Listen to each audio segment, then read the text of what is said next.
Good afternoon. I am Ali Reza Rizvi. I am Director Climate Change and Energy Transition at IUCN. So good to have you here, and thank you, because we fully appreciate that you are all very busy and coming over here on this event.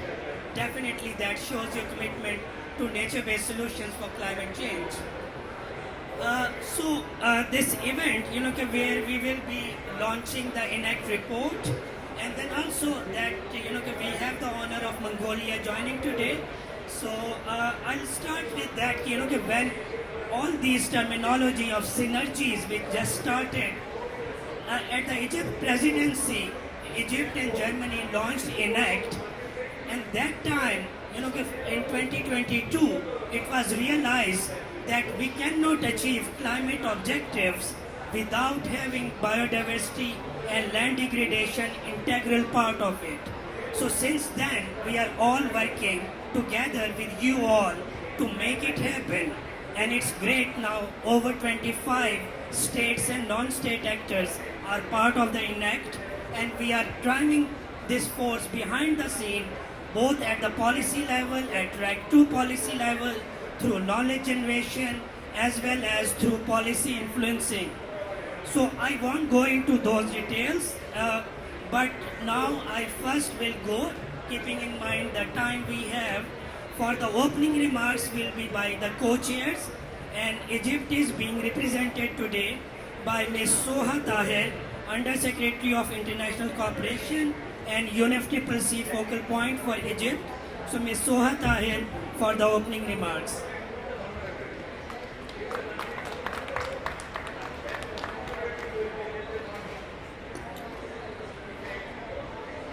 Colleagues, ENACT partners, ladies and gentlemen, our partner from Germany, Mrs. Michelet Kasper, and the Honorable Minister of Environment and Climate Change of Mongolia. It is my distinct honor to address you today at the launch of the ENACT Nature-Based Solutions Accelerator Pathways report. We are delighted to welcome Mongolia as a partner, and we believe that your country's participation will significantly enhance our collective efforts. Since the inception of ENACT at the margins of the COP27 UNFCCC in 2022 in Sharm el-Sheikh, ENACT has published several flagship reports showcasing the effectiveness and goals of NBS worldwide, offering action-oriented policy recommendations to enhance implementation within the Rio Conventions. The report was launched today, combines conceptual frameworks with practical case studies illustrating how NBS can evolve from fragmented efforts into comprehensive system-wide solutions. ENACT aims to mainstream nature-based solutions into global policy, finance, and practice, moving beyond fragmented pilot projects. By promoting knowledge, leadership, and collaboration, it seeks to strengthen NBS leadership and foster systematic, large-scale integration across international frameworks like the Paris Agreement and the Rio Conventions. ENACT has significantly contributed to advancing nature-based solutions through the flagship reports. The latest report offers concrete pathways to expand NBS for climate action, aligning with COP30's focus on systematic transformation. It combines theoretical frameworks with case studies to show how NBS can evolve from isolated efforts into comprehensive system-wide solutions supporting global climate goals. Among the inspiring examples featured in the report is Egypt's national initiative, including community-led NBS efforts for the Nile Delta resilience. We look forward to hearing the key insights and recommendations that will be shared in the report's upcoming summary, as well as additional examples of transformational NBS from our ENACT partners. ENACT's ambition is to serve as the connective tissue of the multilateral system, linking frameworks, institutions, and communities. This is especially critical in bridging the climate, biodiversity, and land agendas, and in leveraging the current momentum for synergetic action through nature-based solutions. In conclusion, we emphasize that ENACT's success in promoting greater coherence on nature-based solutions across the Rio Conventions and the broader development agenda relies on expanded and sustained collaboration. Egypt warmly invites all states and organizations that have not yet joined to become part of the ENACT partnership and contribute to these collective efforts. Thank you.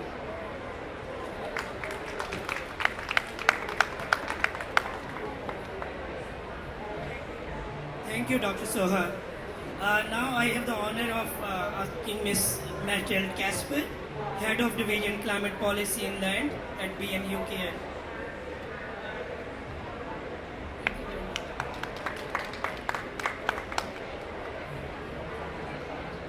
Your Excellency, Minister Bart, Undersecretary Sorta here. Good afternoon, distinguished guests. It is a pleasure to open this side event together with our ENACT partners from Egypt and Korea. I am also very honored that the Minister of Environment and Climate Change of Mongolia, His Excellency Mr. Bart, is able to join us today for a short announcement.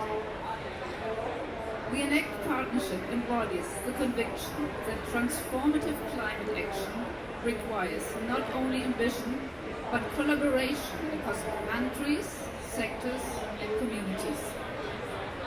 We, as partners, aim to demonstrate that solutions grounded in nature are among the most powerful and unifying tools to jointly address the climate and biodiversity crisis. For Germany, nature-based solutions are a cornerstone of global climate ambition.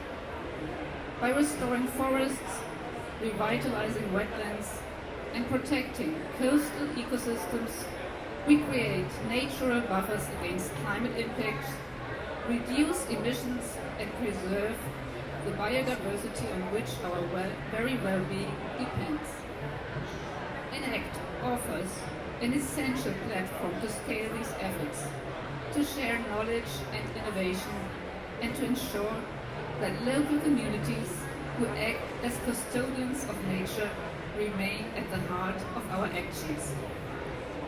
Germany is proud to contribute to ENACT with both political commitment and technical expertise.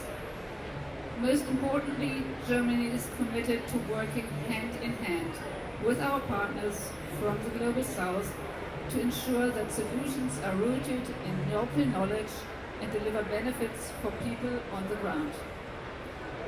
The new ENACT Partnerships 2025 NBS Accelerator Pathways report calls for systemic and inclusive approaches that are anchored in nature-based solutions and address the interconnected crises of climate change, biodiversity loss, and land degradation. I would like to share one specific example from Germany, which is also featured in the report. The Federal Action Plan on Nature-Based Solutions for Climate and Biodiversity, ANK. The ANK is a large-scale action plan to protect, strengthen, and restore ecosystems throughout Germany, to conserve biodiversity, sequester carbon, and reduce greenhouse gas emissions. In addition to incentivizing on-the-ground measures such as forest restoration, peatland rewetting, and integrated sustainable water management, the ANK supports research and raises public awareness and acceptance for the multiple benefits of nature-based solutions. The case studies in the report remind us that good and viable solutions to address the interlinked climate and biodiversity crisis exist, and that scaling them up is within our reach. Our shared responsibility is clear. We must match the urgency of today's challenges with solutions that are ambitious, inclusive, and lasting. The platform provided by the ENACT partnership gives us the opportunity to turn nature-based solutions from inspiring case studies to large-scale practice and into a defining force for climate and biodiversity action worldwide. Germany stands ready to help lead these efforts, guided by the insight that by working with nature, we can shape a safer, fairer, and more resilient future for all.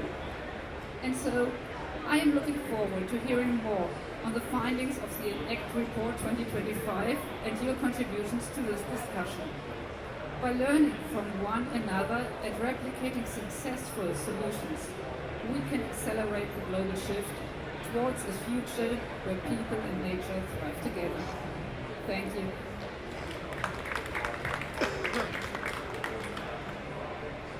Thank you, Ms. Casper. Now I would invite His Excellency Minister Bhatt to come over and say his remarks. So, Minister Bhatt.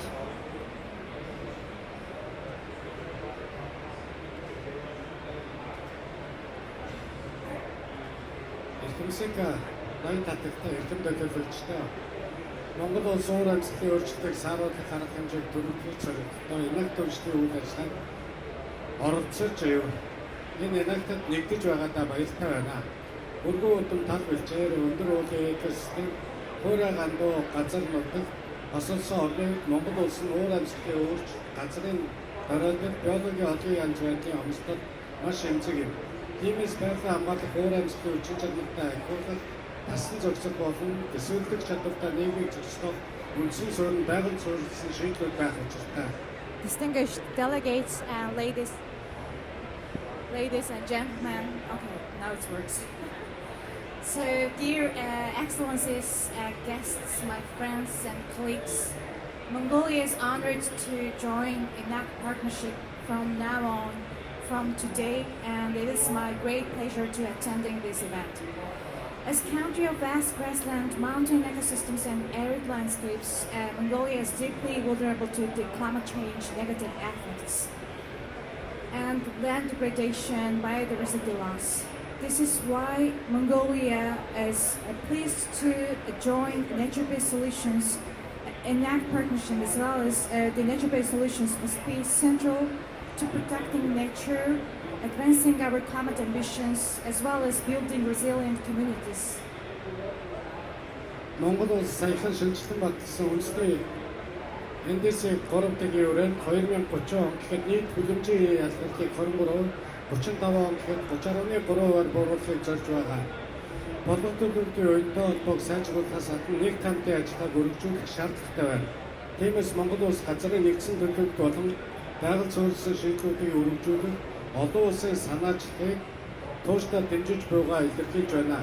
Улмаар бид хөгжлийн төлөвлөлтийг экологийн даацд тохируулах, газар ба усны нөөцийг хамгаалах, биологийн олон янз байдлын холбооснуудыг бэхжүүлэх боломжтой болох бөгөөд Риогийн 3 конвенцийн зорилгыг уянтуулан хэрэгжүүлэхэд чухал үе нэмэр оруулна гэдэгт итгэлтэй байна. So, Mongolia has just updated its NDC 3.0 in September and submitted to the ENACT Secretariat with the target of reducing GHG emission by 30.3% by the year of 2035. So, achieving these goals will require strong policies and deep and long-term partnerships. For this lesson, Mongolia strongly supports the establishment of a global initiative to scale up land-centered planning and NBS. Such an initiative will help ensure that development remains within ecological limits, safeguard watershed and land resources, and maintains biodiversity connectivity while reinforcing the objectives of the Rio 3 Conventions. Монгол 26 онд COP30 зохион байгуулахыг та бүхэн дахин дуулгая. Энэ үеэр Монгол улс бэлчээрийн дэлгүүрийг санаачлах, ус газрын хэрэгцээ менежмент, мөн байгаль суурилсан шийдэл гэсэн 3 санаачлагыг дэвшүүлж байна. Эдгээр санаачлагууд нь ландшафтын нөхөн сэргээг бэхжүүлэх, экосистем суурилсан төлөв, байгаль суурилсан шийдлүүдийн төлөвт болон хөрөнгө оруулалтын стандартуудыг тусгах, мөн Риогийн конвенцийн зорилтуудыг хэрэгжүүлэх санхүүжилтийг татах цог зарах хэмжээнд чиглэнэ. In 2026, Mongolia will be hosting the UNCCD COP30 in next August in Ulaanbaatar, Mongolia, where we will launching 3 main initiatives advancing land-climate nature nexus. The first initiative will be the Rangeland Flagship Initiative, and Water Land Nexus, and nature-based solutions for the resilient infrastructure. These initiatives will restore landscape and strengthen ecosystem-based planning, embedding nature-based solutions into planning and investment standards, and translating the goals of Rio 3 conventions into finance-ready actions. Бид шинжлэх ухаан суурилсан уламжлалт мэдлэг түшиглсэн салбар хоорондын хүчирхэг зохицуулалтыг бүрдүүлэхийг үндсэн чиглэлээр болгосноор уур амьсгалын өөрчлөлтөд төсвөртэй байгальд эерэг ухаалаг газрын төлөвлөлтийн хөгжлийн суурийг бүрдүүлнэ. Эсэмсэг ноён татагтай нараа байгаль суурилсан шийдлүүдийг төргүүлжлэх нь зөвхөн байгаль хамгааллын зорилт биш юм аа. Харин төсвөрлөх чадвартай хүртээмжтэй ирээдүйг зохицох суурь олгох тул Монгол улс уур амьсгалын өөрчлөлт төсвөртэй байгаль дээлтэй ухаалаг газрын төлөвлөлтийн хөгжлийг дэлхийн жишээ болгохын төлөө бүх түншүүдтэйгээ хамтран ажиллахад бэлэн байна. Thank you so much. As engaging with as also integrating with the scientific, local, and traditional knowledge, at the same time building the strong cross-sector coordination, we can ensure land-smart, nature-positive, and climate-resilient development in the future. Excellencies, accelerating NBS is not only about protecting ecosystems, it is about securing resilient, inclusive, and sustainable future. Mongolia stands ready to work with all partners to make climate resilient, nature positive development to the global norm. Thank you so much. Thank you, Minister. We look forward working with you to take the agenda forward. Now I would request Mr. Carlos Manuel Rodriguez to make the keynote speech, please.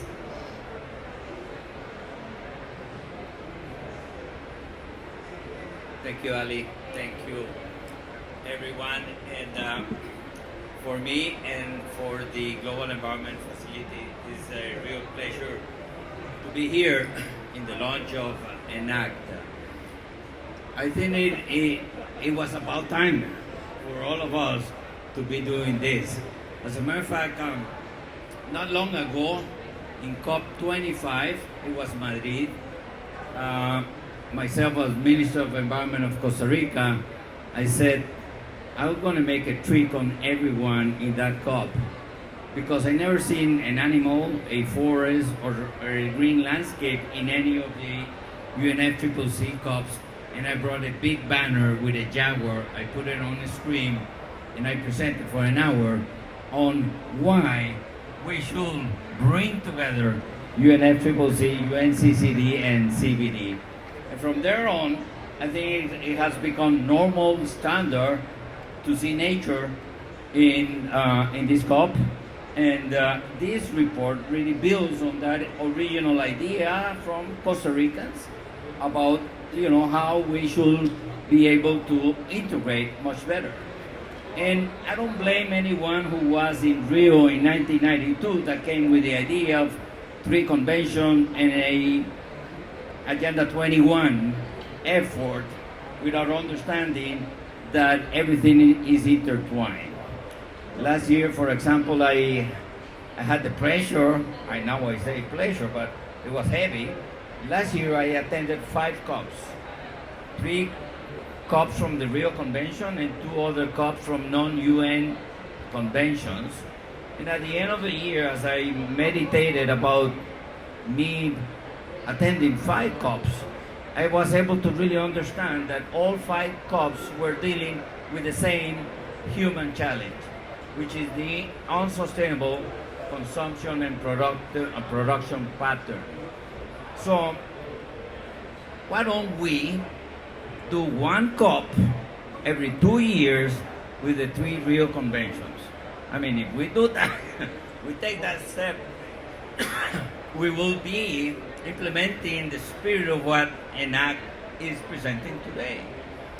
So integration, yes, and also we committed a big error.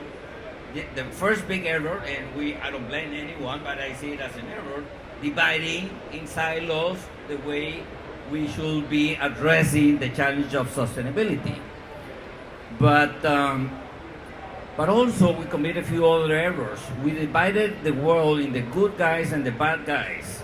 We created Annex 1 and non-Annex 1, and immediately we had a political confrontation within those industrialized nations and those developing countries. And we knew that sooner or later, developing countries' emissions will surpass the emissions of the industrialized world. And guess what? Many years ago, we did that. Nevertheless, we keep on addressing the issue on silos. And the best example of that is the JEF. The JEF, for 20 years, developed a portfolio for climate, a portfolio for biodiversity, a portfolio for land degradation, a portfolio for chemicals and waste. And we had the real markers. And yes, we did a lot of very good projects, but none of them, I will say, none of them were sustainable in the long run because of this silo effect. So here I want to call your attention on a couple of few things that now that we are conscious about the challenges that we need to address. It's not just synergies around the conventions. It is integration on everything we do. Let me give you a couple of examples. The easy work is bringing synergy around the convention. The complex work is the big reforms of the UN system and on our governments. The UN system, we work with FAO, UNEP, and UNDP, and guess what? The three of them are doing exactly the same thing through different approaches. As a matter of fact, I've been questioning why we continue to have forests within FAO and not in UNEP. I think that will give us a leap forward in terms of how we should be managing forests into the future, because with all due respect to FAO and the foresters in FAO, for 30 years I've been hearing the same story, that now we got a new idea on how to sustainably manage forests while deforestation continues to be high and high and high. So the lack of integration is one of the main reasons by which we have this other big challenge, which is the lack of political coherence in national development policies and how we budget. So at the same time that we need to look at the UN system and think on ways by which we can integrate and generate better synergies, look at our governments. You know, I'm very surprised that BMU now has 2 more letters, no? That's a very interesting element. This is the evolution, this is the German evolution of their institutions towards the new challenges. And this is the right kind of thing that we need to do. One of the big challenges that we are confronted at the JEF is that we provide funding to countries and to protect forests, to clean the rivers, to deal with waste, to deal with the need of climate adaptation. And that same government is investing many more times financial resources in activities that destroy nature and contribute to climate change. And the numbers are all over the place. There was a UN report that says that all countries in planet Earth invest 44 times more financial resources in activity that contributes to climate change than what they invest in reverting climate change. And if we look at the numbers on forests, it's even worse.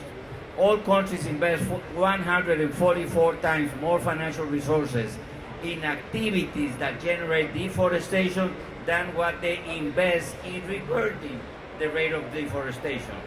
And it is not a surprise to me to see that most of those decisions are coming from the Ministry of Agriculture. And yes, of course, many ministers of energy in planet Earth doesn't know what NDC is, and many ministers of agriculture doesn't know what an MBSAP is. So the challenge is quite clear to all of us.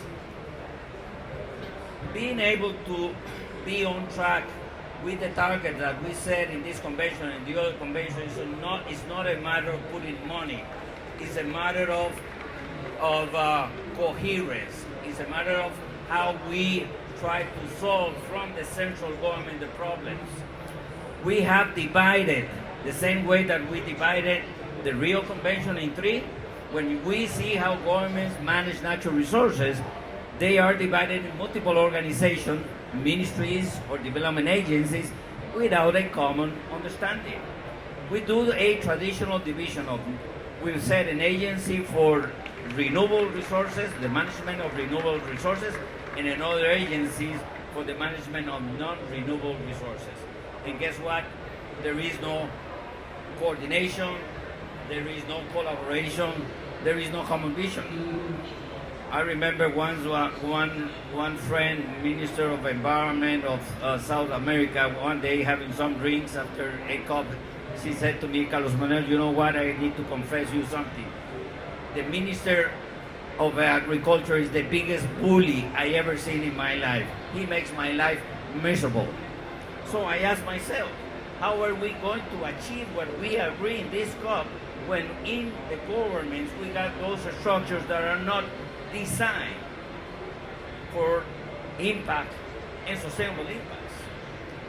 So I tend to believe that the way that this report is addressing these challenges the right way.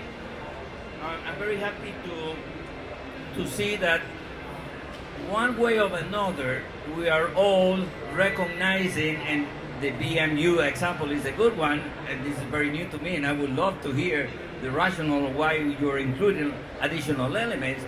More and more countries are understanding that our institutions that are responsible to manage the ocean and the land needs to work at this landscape level and the seascape level, not on silos. An agency for water, an agency for protected areas, an agency for forests. I mean, this is the best example. We talk about reverting the rate of deforestation, and we don't bring the guys who would work on protected areas, which, by the way, protected area has proven to be the best tool ever designed by humans to protect forests. So we talk about reverting the rate of deforestation, and we don't bring the guys who are experts on protected areas. And on the other side, we keep deforesters, trying to do logging, sustainable logging of tropical forests, boreal forests, and temperate forests without much success, I will say. Right after I finish here, I go run to another side event that talks about primary forests and what we should be doing with primary forests. And primary forests today are so precious because of the climate, human well-being, biodiversity, and land degradation benefit that they should not be logged anymore at the scale that we're doing. Probably community-based logging may be a good example, a good idea, but I think that we need to be able to really learn much better on how we integrate. So I would like to really congratulate this partnership, Egypt and Germany, with the support, scientific support of IUCN, in bringing this element, bringing the nature-based solution, which is an idea that came out of IUCN many years ago, probably a decade or more, and be able to put concrete ideas on how we can address some of those elements. And when I see the findings and conclusions of the report, it's like music to our ears, to the Jeff, because we've been trying to do that. Today, the Jeff is way more integrated than we did things a few years ago. We used to have a portfolio for climate, a portfolio for biodiversity and land degradation, as I mentioned before. Today in Jeff 8, 70% of the Jeff portfolio is climate relevant, 62% of the Jeff portfolio is biodiversity relevant, and 33% of the Jeff portfolio is land degradation relevant. We've been able to integrate much more and more and more. So I really welcome this report. I really welcome the leadership by these countries around this initiative. And my recommendation is, it's not a matter of designing project and putting money behind, is transformation of institutions. Transformation of institutions is probably the biggest challenge that we have in front of us. We all recognize that we have a global market failure that is unable to really reflect what we do good or bad with nature, and that is not reflected in the tax system, in the national accounting system, and we know that we need to change that. But at the same time that we have a major market failure, we got a big institutional failure. We tend to believe in a very naive manner that we will do we will achieve the sustainability goals with the same institutional framework that in first place has created the problem. This is like someone that has a drinking problem and one day he says, I will stop drinking whiskey and will drink beer in the future. He will continue to be having a big problem. We need to really recognize that we have an institutional failure. We need to address the issue of what is the right institutional setting so nature-based solution can become a cost-effective way to address the global challenges. And I strongly believe that under the leadership of these countries, with the support of the most important global union for conservation, IUCN, we can be on track. I hope that in the future we don't have so many COPs. Last year I went to 5 COPs. I live on top of this guy, Greg, and he never sees me in my home because I'm attending COPs. Last year I attended 5 COPs and I was really tired of hearing the same thing in every single COP, even though each COP was a different one because it responded to a different convention. In the future, we need one COP once every 3 years with the 3 Rio Convention, and I'll bet you that this report will be in the center of that. Thank you so much for the invitation, and I really thanks the partnership and IUCN for this effort. Thank you, Ali. Thank you so much for stating real solutions for this breaking all the silos. Can we have a group photo, please?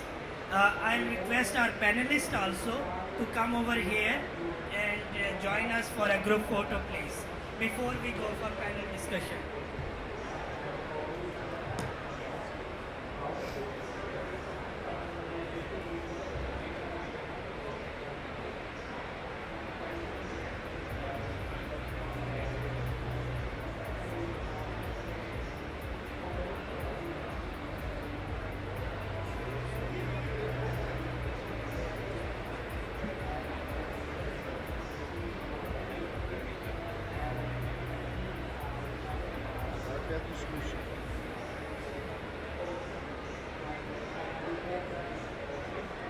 We will have the event still going on. It was the first section. So now I'll request Greg Jones to come over and present the report, please. And after that, we will have the panel.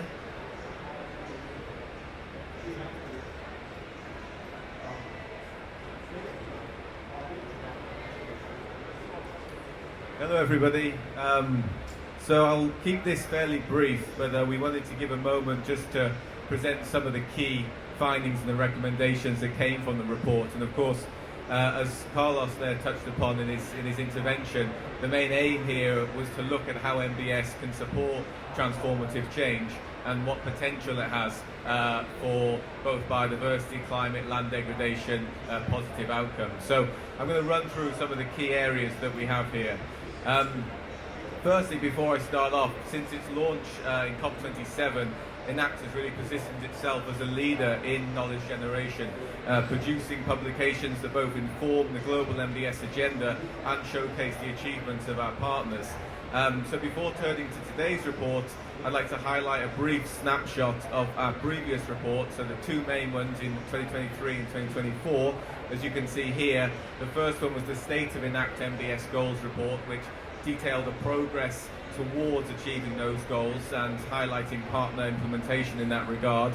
And then the nature-based solutions discussion paper that was launched at CBD Cali last year, supported by scientific evidence then to present various different policy recommendations for strengthening those synergies across the Rio Conventions.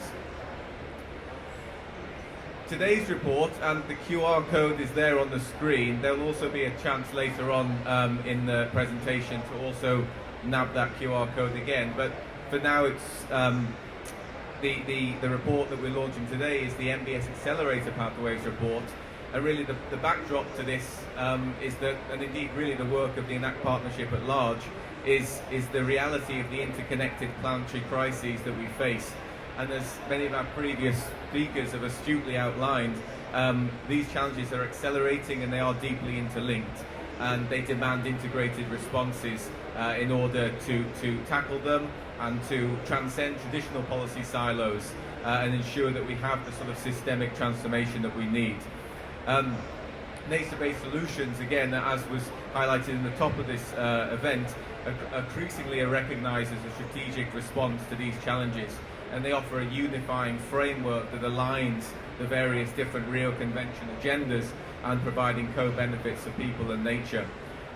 Therefore, building on these reports that on the slide previously and the knowledge that we gleaned from those, and of course responding to the COP30 presidency's call for hastened implementation and provision of tangible climate solutions, the purpose of this report was to, one, present a unified framework to accelerate transformational nature-based solutions, and then outline what those acceleration pathways are in order to reach that goal under specific thematic streams. So before going into the streams themselves, very briefly on what exactly is transformational change. And transformational change is defined by IPES as deep system-wide shift across economic, technological and social dimensions, including the values and goals that guide society. To capitalise on the transformative potential of MBS, they must be planned, governed, financed and assessed in fundamentally different ways to act as levers of long-term change. And although MBS really are inherently transformative, as defined initially by IUCN in 2016 and then under UNEA in 2022, the extent of that transformation depends heavily on their design and implementation. So to help evaluate the transformative potential of MBS in this work, we looked at the 4 dimensions of change adapted from those originally developed by the IPCC for assessing adaptation actions. And you can see these on the table here. So you have the depth, these are the measures, that it measures the extent of change in values, practices or institutional structures. The scope, that assesses the breadth of application across sectors, scales and governance levels. The speed, so how quickly and rapidly actions are implemented and of course replicated. And the limits, it reflects the ability of MBS to overcome ecological, financial, institutional or social constraints. Zooming down then really into the principles of that change as outlined by IPES and looking at the various levers that we can have to support that through policies you can see here, through finance and through society. You can see that to examine these different areas and how these domains connect with those principles, we looked at the 3 core areas here. Policy transformation, meaning breaking down the traditional silos between sectors and moving towards truly integrated governance. Financial transformation calls for a shift in the short-term profit models to long-term renewing investment that aligns financial flows with ecological and social outcomes. And then finally, in terms of social transformation, it's about ensuring that MBS are legitimate, that they are inclusive and just, recognising that real change only happens when people see themselves as co-stewards of nature. So, to the acceleration pathways themselves, these are the 6 different areas which build upon the ENACT work streams that were originally established when ENACT was set up at COP27. So we have agriculture and food systems, human settlements, natural and modified ecosystems, green-grey infrastructure, water systems, and cross-cutting enablers. These are governance, finance, and social aspects. We don't have the time today, and I imagine there probably isn't the energy in the room to go through all of these in detail, but what I will do, if you allow me, is just to pause briefly and outline one of these areas under human settlements, because we actually had a chance on Saturday to take a visit to the Gunnar Wingren Park in Belém with a high-level delegation organised by IUCN and UNEP and ICLEI to showcase actually how this is happening in practice. And you can see a couple of photos there from the visit itself. The park, which conserves important remnants of the Amazonian forest, was selected for the visit as one of the priority sites identified through an MBS project funded by Germany. The project supported Belém in integrating its climate and biodiversity agendas and in developing the Polygon of Parks initiative, which is a program developed to strengthen urban resilience through interconnected green spaces. The project's actually concluded in early 2025, but its legacy continues through this Polygon of Parks initiative, which is scaling up its impact by reducing climate risks, restoring green infrastructure, and promoting inclusive community-led governance. Now, on to the four sort of key areas of recommendations then in the report to accelerate the uptake and impact of MBS in a transformational manner. These are drawing on the analysis and the case studies that we covered and in the work streams themselves. Firstly, transformational change broadly, what's required? Well, it requires system-wide thinking, that's the first thing, that can identify leverage points where small interventions can lead and deliver large cross-sector benefits. They also depend on adaptive, learning-based governance and careful assessments of trade-off and synergies, supported by pilot projects that demonstrate scalable models. In terms of policy coherence, the second listing on the slide here, achieving impact at scale means aligning national, subnational and global policies so that these different areas of the Rio Conventions can reinforce each other when they're implemented. That's very closely aligned, of course, to the coherence message that Carlos Manuel was alluding to earlier on. Transformative finance involves shifting harmful subsidies towards MBS and deploying innovative instruments like blended finance and green or blue bonds to mobilize public and private capital. Crucially, finance should be tied to measurable outcomes, and institutions need the capacity to assess ecosystem services and de-risk MBS investments. Finally, whole of society approaches. MBS nature-based solutions succeed when they are inclusive, with indigenous peoples, local communities, women and youth engaged as equal partners.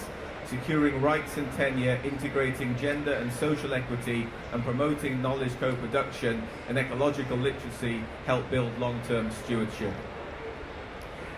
And finally, coming back then to those areas and dimensions of change which I mentioned from the IPCC report earlier on, looking at the speed, the depth, the scope, it's really important when we see those recommendations that they're implemented and addressed in a way that then follows suit when it comes to these four areas of change. So to maximize depth, we need to embed MBS into institutions, governance and cultural values, shifting from isolated projects towards system-wide change. Expanding scope means integrating MBS across sectors and levels of government, ensuring strong policy coherence and alignment of national priorities.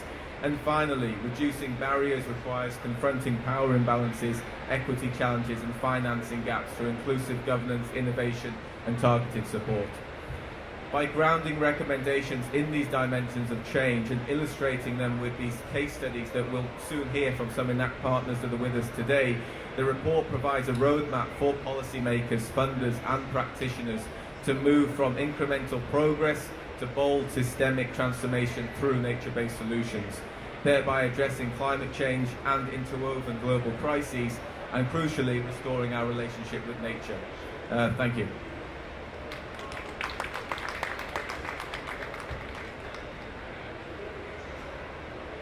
Thank you, Greg. We hope this report will add value to the ongoing discussion. And for the discussion now, I'll request our panelists to come over. Mr. Michael Bouncer, Associate Assistant Deputy Minister, Strategic Policy and International Affairs at Environment and Climate Change Canada. Please. And then I would request Mr. Zoltan Rakowski, Climate Advisor Research, EU Director General for Research, please. Ms. Najma Mohammed, Head of Nature-Based Solutions, UNEP WCMC. Okay, and then, okay, great to see that Mr. Oliver Wolf is also here.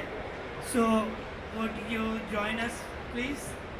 Okay, Michael, let's start with you. Canada is one of the few donors who realize this, that nature-based solutions and integrated approaches which should be inclusive, indigenous people, gender, feminist oriented funding is critical to bridge this gap. of integrated approaches, what it is. So would you share how it's going and how should we take it forward, lessons learned, and overall your. Thank you.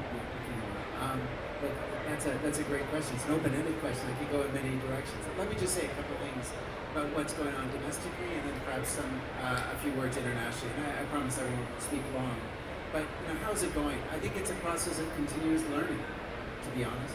I mean, I think we've made real progress.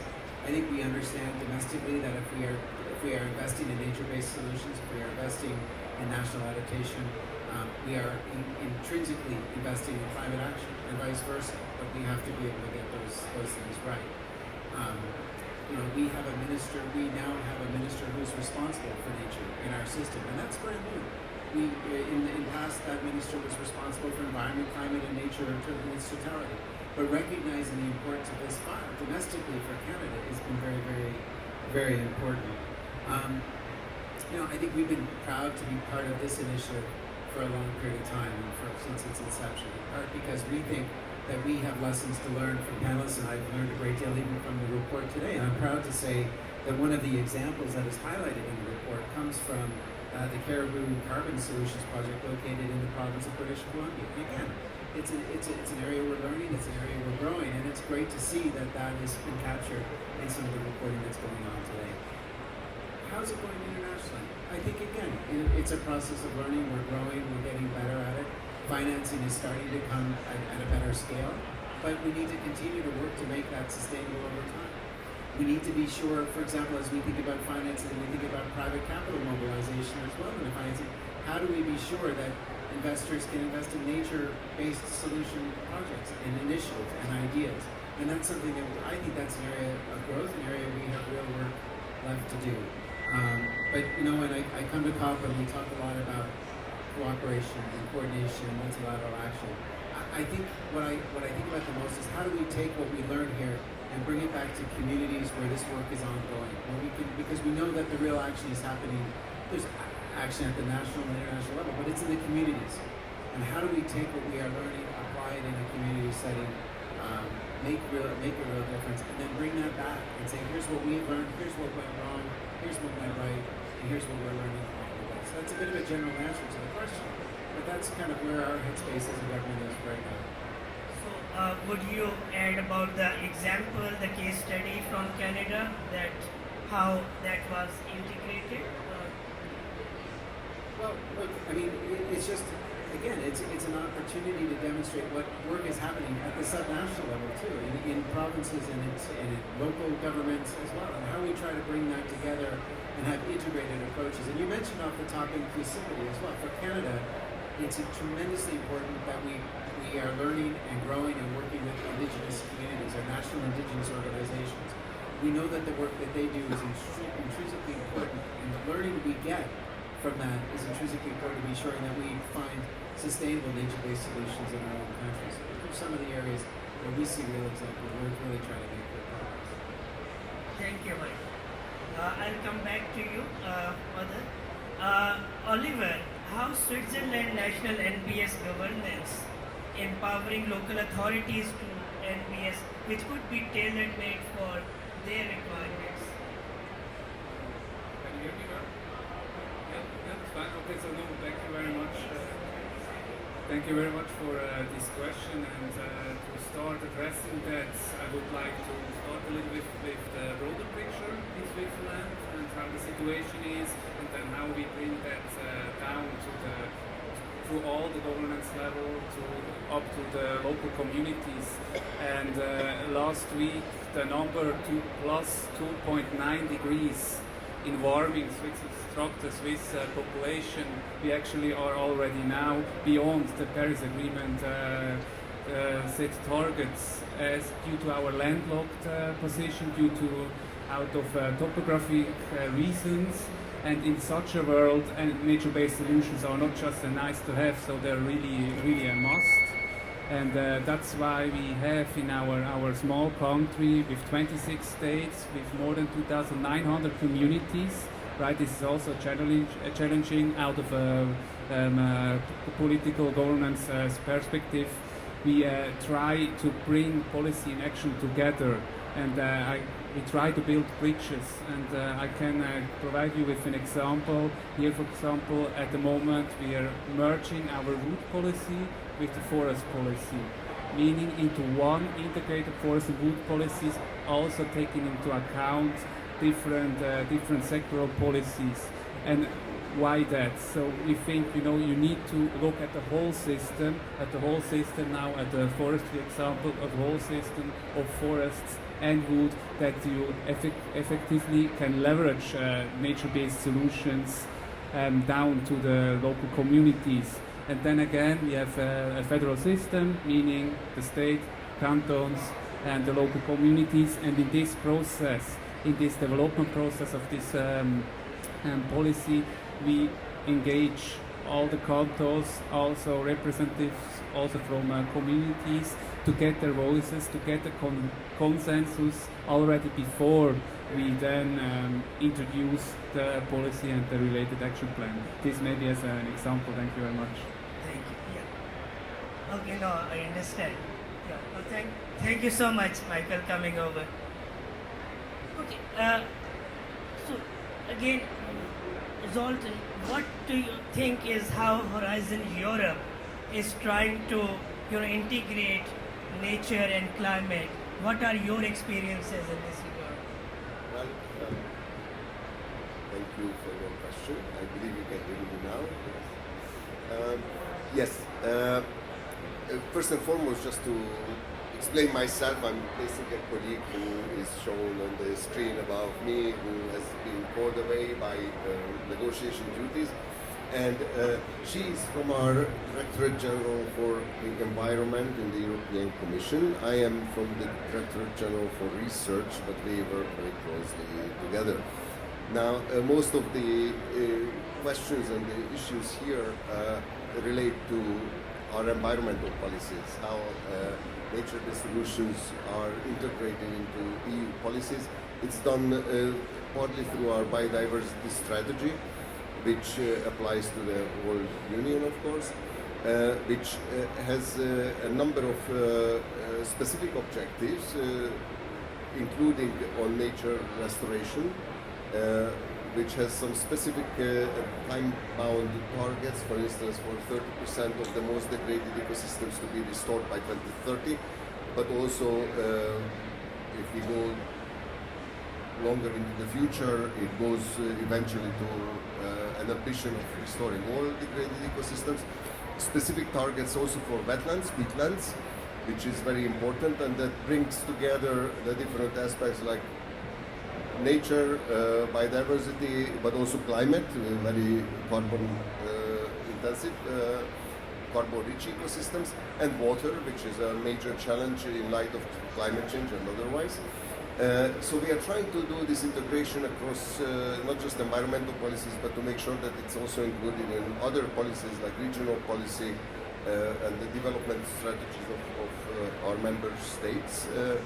But of course you have to recognize the significant diversity, both the wide geographic diversity of Europe from the Arctic down to the Mediterranean, as well as the political diversity of 27 member states. So it gets a very different flavor in different parts, but we are trying our best to incorporate these things in our policy in an integrative manner.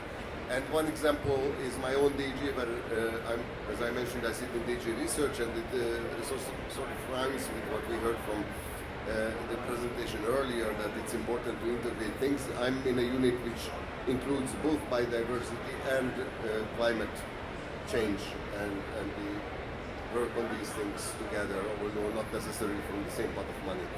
But thank you. Yeah. No, I'll again come back to you if we have time.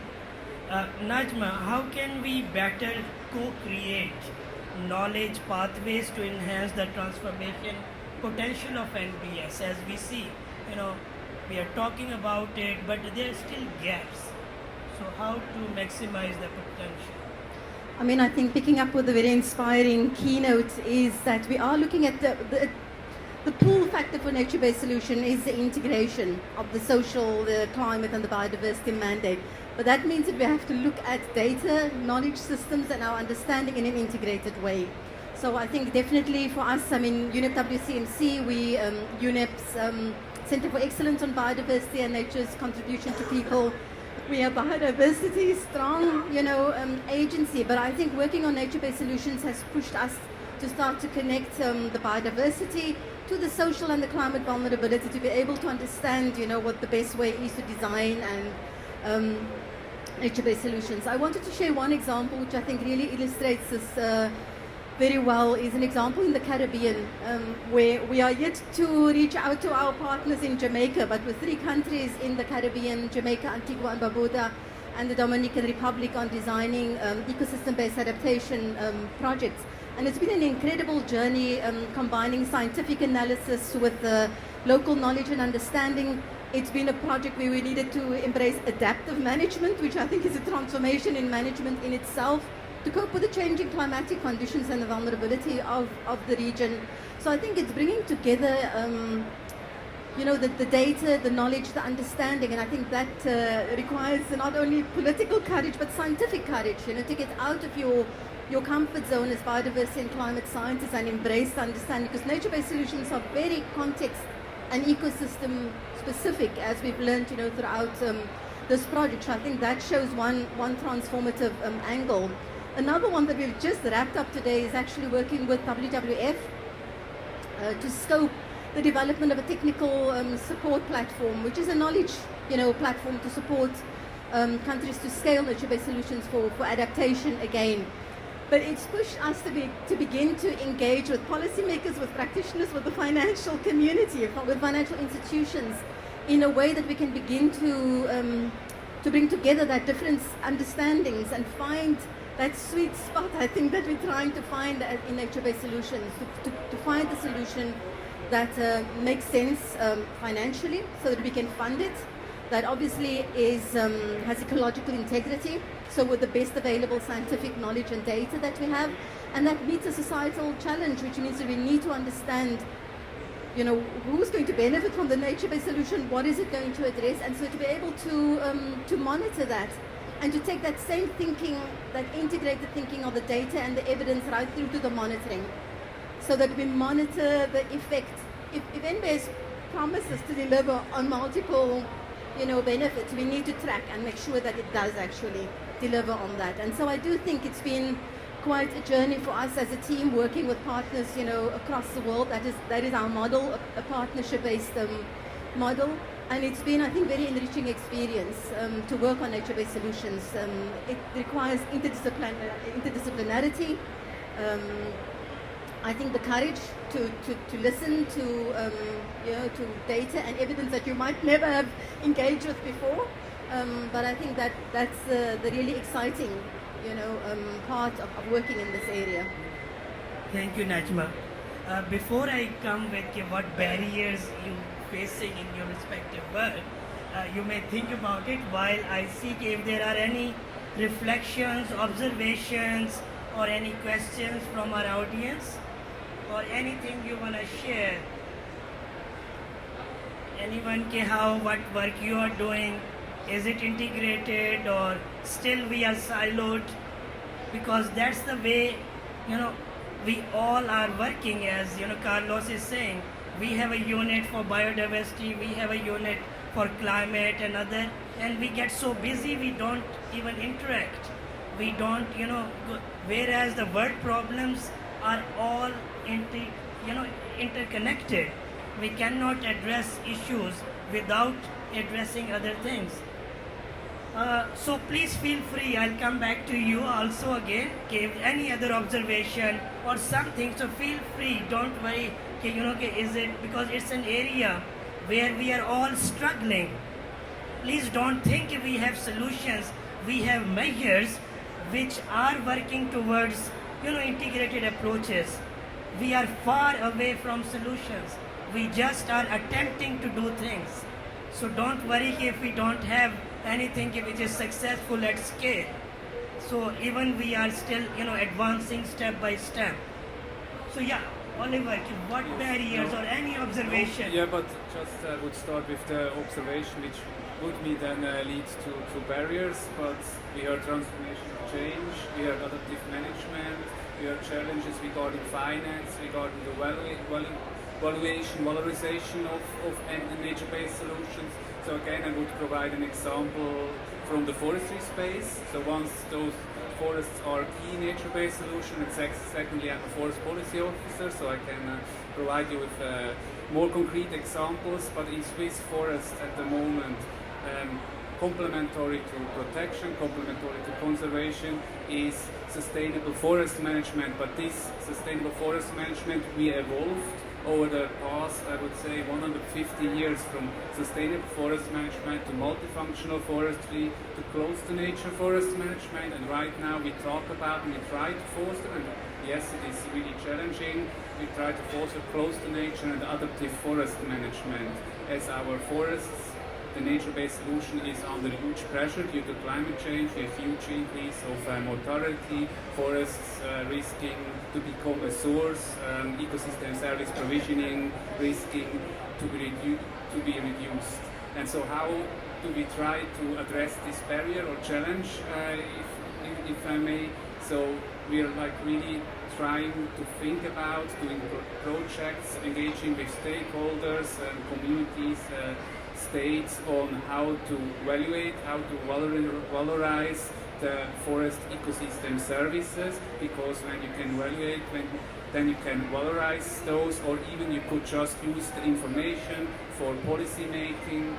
As for example, in the Swiss forest sector, we have very high labor prices. The wood prices are low, but the main income for foresters is income from selling wood, right? So, but it doesn't render justice what they do for maintaining, fostering ecosystem services, and this we try to address in dedicated projects. I might jump afterwards more in detail.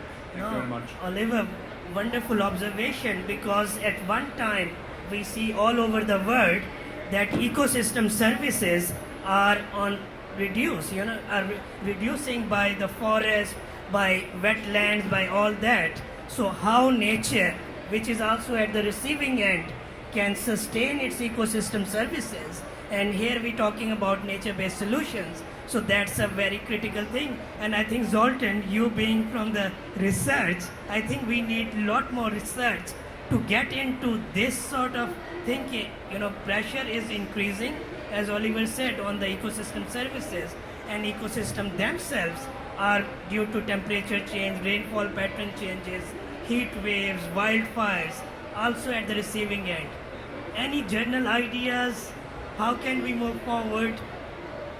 It's another big area, and we fund all kinds of projects, and it would be impossible to go into all detail, but I've been asked to elaborate on one particular project, which is called Invest for Nature, which is actually quite an interesting one. The one main objective of the project is to present a case for nature as a target of investment and a safe investment, to demonstrate the benefits of doing so.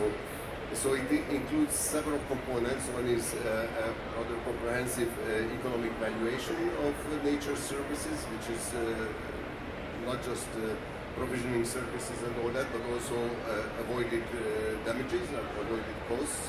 By protecting, restoring nature, you avoid a lot of undesirable impacts downstream or in neighboring areas. Then also the development of an approach, toolbox, a support tool for comparing different projects or different investment opportunities in a reasonably consistent and coherent manner. And one component is called the living labs, so basically learning by doing and taking real use cases and using them as demonstration cases that can be then duplicated or emulated elsewhere. Then there is also an ambition to build so-called investment communities, so practitioners, investors, and other players, including the insurance community, that could cooperate in such cases in different constellations.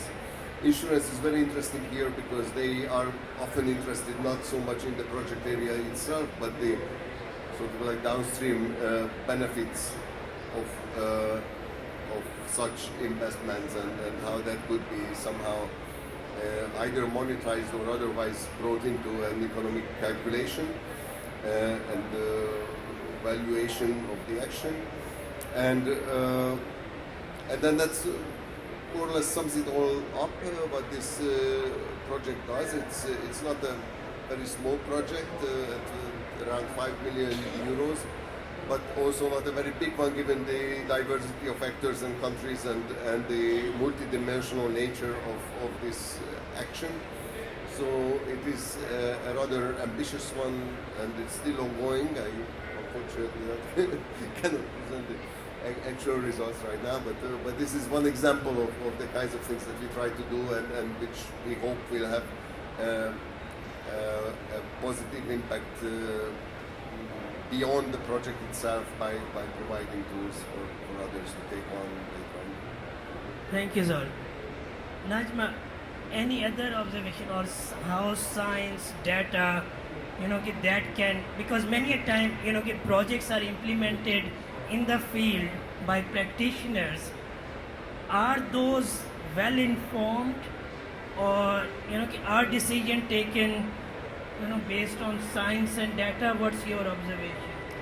I mean, I was going to say the one big barrier, because nature-based solution really straddles the science, policy, and the practice interface, which makes it really exciting, but also very challenging. And I think one of the big challenges and barriers for those of us who are trying to advocate for the uptake of nature-based solutions is to communicate it in a way that it's understood. And I want to give it an example and a story from my home country. So I'm from South Africa.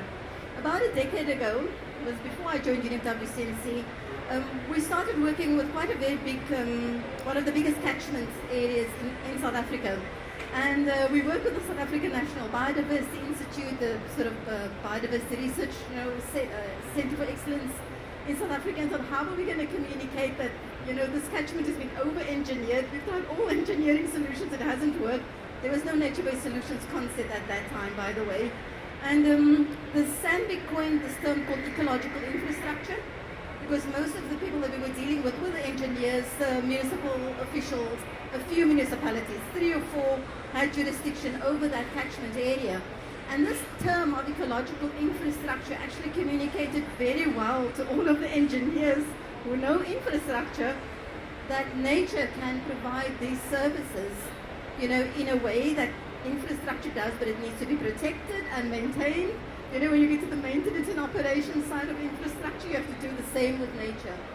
And we actually, it takes time. This work is patient work. When I go back to South Africa and I interact with the project, it is incredible, because it started with very solid scientific analysis of the catchment areas, what was in a healthy condition, what was not.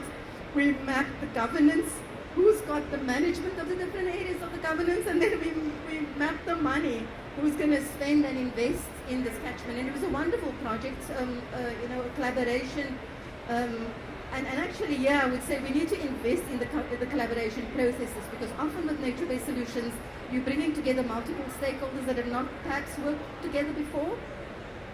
So that was quite incredible, to bring together the researchers, the engineers, working in the planning divisions at the municipalities, and then the financiers. And so I think one of the big barriers is for us to be able to be agile enough to communicate nature-based solutions well, because I do think when people hear nature-based solutions, they think, well, how is this applicable to our mandate, job creation or poverty alleviation or the delivery of infrastructure? And I think we've got quite a task ahead to make sure that we get to this sort of systemic, integrated way of thinking that was so eloquently started off our conversation today. Thank you, Najma. Any other? Yes, please.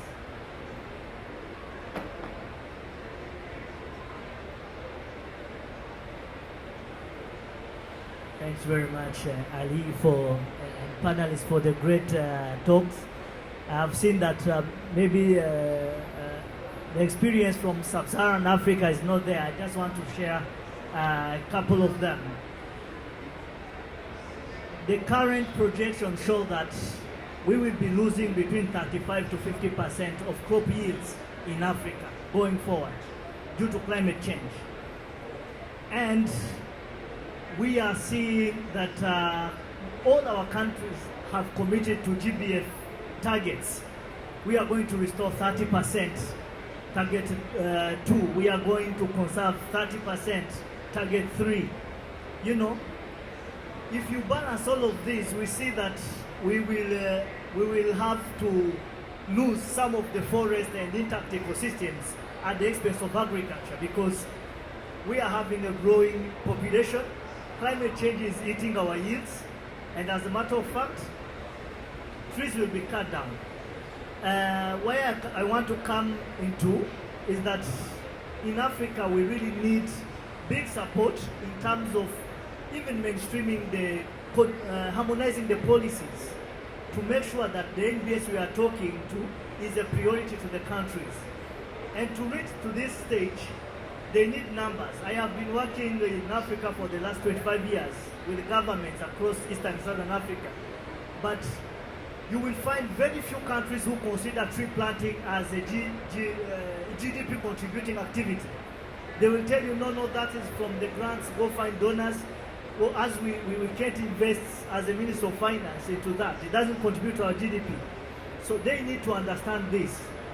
So I think at this level, it has been great to have, all these commitments, but at national levels, governments really need to harmonize these policies, to even do the national commitments for themselves to know what will happen when climate change hits on the agriculture sector in the coming days. I can just go on, but because of time, recently, for instance, in Ethiopia, where when you cut trees, you get support from the Ministry of Agriculture, because they bring you fertilizers. It's in their target to expand the agricultural land. But if you plant forest somewhere, it becomes government land because it needs to be conserved for long term. So those types of constraints have to be alleviated, including the land tenure issues and so on. Thank you. Thank you for bringing this, ground realities into the discussion, because these are the stark realities. Poverty, people, when we talk about nature positive, we should not, or rather must not forget that it must be people positive also. It must be gender integrated. Many a time rather, we forget, and because I think what we are passionate about, that become passion, and other thing become a tunnel vision at time. We forget the rest of the world and rest of the needs are there. So everything needs to be integrated. But that easier said than done. I know now we have done studies from the people perspective, and in many cases, first-hand experience, at one area you are planting trees, mangroves and other, and then because those poor communities, they need deeds and other, and dense forest will not give them house deeds. So a politician came and they said, look, you cannot get house deed. I'm talking about Cambodia. So they said, okay, if it's not a dense forest, there might be a possibility you get ownership of the land. Day and night, community integrated way, they cut down 300 hectares of mangroves. So those are the ground realities. We cannot, address issues without looking into local needs, food security, overall survival. It's a matter of survival also. How can we make nature, biodiversity work for, climate also? And then climate, so basic thing is today's discussion and your contribution and all that. We need to have a systems approach. We need to have integrated. We need to go, I would, based on our learning and work on all this, integrated approach in a programmatic manner.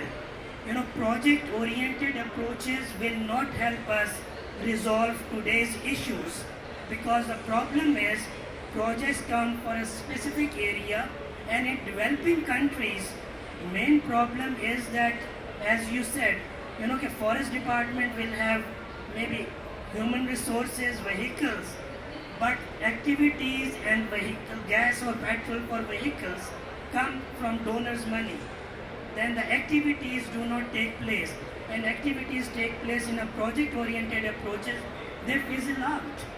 So, there is a huge mark, issues in developing countries and developed countries and all this. So we are just scratching the tip of the iceberg. We need to break the silos. We need to bring an integrated approaches. So not only at the policy level, here we are discussing very easily because, we are sitting in an environment, we, talking about for a certain thing, and Paris Agreement, even for that, it was 10 years ago, and we are still discussing how to implement Paris Agreement. And so integrated approaches are even more difficult to go, because for that, donor funding needs to be integrated. We need to have approaches at the policy level, investment level, and action level. So the aim on objectives or ENACT are working with you all, working with donors, working with stakeholders, try to bring cohesiveness in our policies, policy alignment, investment alignment, if we can do that, and then also action alignment. And for all these, there are different levels which need to be addressed. So I'll leave this here for you to think it through, that this journey is very difficult, but there is no solution other than this. Our current model is not working. So I'll stop here. Thank you very much for being here, and thank you for all to be here. Let's give clap to all of